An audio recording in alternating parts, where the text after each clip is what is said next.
José Saramago, el hombre que escribió para despertar la conciencia del mundo. José de Sousa Saramago nació el 16 de noviembre de 1922 en Acinaga, un pequeño pueblo del Ribatejo, al norte de Lisboa, donde los campos de trigo y las aguas lentas del Tajo marcaban el ritmo de la vida campesina.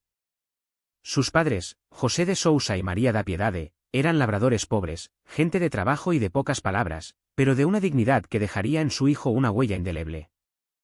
La familia no poseía libros, pero sí una sabiduría ancestral, tejida con silencio, observación y respeto por la tierra.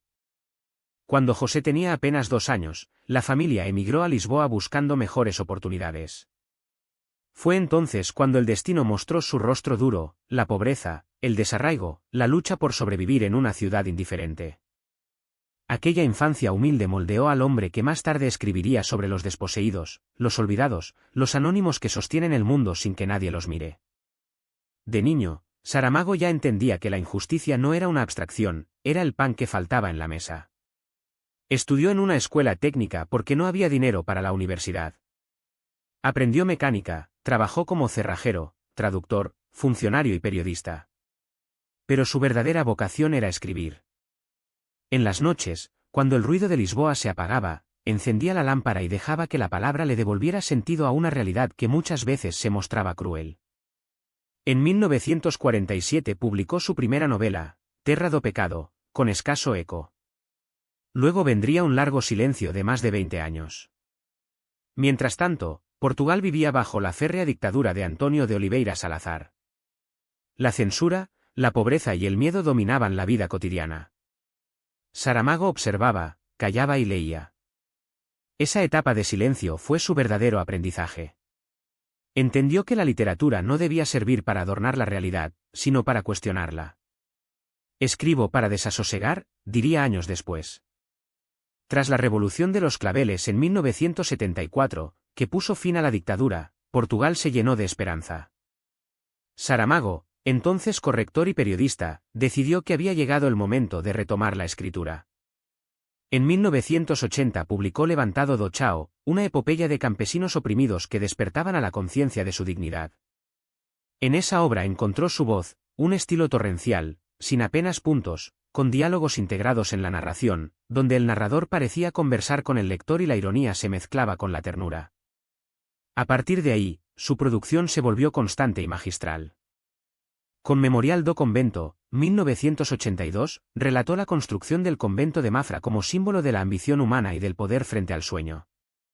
Baltasar y Blimunda, los protagonistas, representaban el amor libre y la imaginación frente a la opresión. Era una parábola sobre la libertad del espíritu, narrada con una prosa musical y profundamente humanista. Luego llegaron El año de la muerte de Ricardo Reis, 1984, La balsa de piedra, 1986, y Historia del cerco de Lisboa, 1989. En cada libro, Saramago desafiaba la lógica y las jerarquías establecidas. Le gustaba borrar las fronteras entre lo real y lo fantástico, entre lo divino y lo humano, para mostrarnos que el poder, político, religioso o ideológico, siempre tiene raíces en la fragilidad moral del hombre. El escándalo llegó con el Evangelio según Jesucristo, 1991. En esta obra, Saramago humanizó a Cristo, presentándolo no como un Dios, sino como un hombre lleno de dudas, contradicciones y amor. El gobierno portugués, presionado por la Iglesia, censuró su candidatura al Premio Literario Europeo, acusándolo de blasfemo. Herido pero no vencido, Saramago decidió marcharse de su país. Se exilió en Lanzarote, en las Islas Canarias, junto a su compañera, la periodista y traductora Pilar del Río, que se convertiría en su amor y en su voz en español. En Lanzarote encontró una nueva patria, un paisaje de fuego y silencio donde podía pensar y escribir sin interferencias. Allí, en medio de la soledad volcánica, escribió sus obras más profundas, Ensayo sobre la ceguera, Todos los nombres, La caverna, El hombre duplicado y Ensayo sobre la lucidez. Ensayo sobre la ceguera, 1995, es quizás su obra más conocida. En ella, una epidemia de ceguera blanca se extiende por una ciudad anónima, revelando lo peor y lo mejor de la naturaleza humana. No se trata de una alegoría sobre una enfermedad, sino sobre la pérdida de la empatía. Si puedes mirar, ve. Si puedes ver, repara, escribió. Su intención era clara, hacernos conscientes de nuestra propia ceguera moral.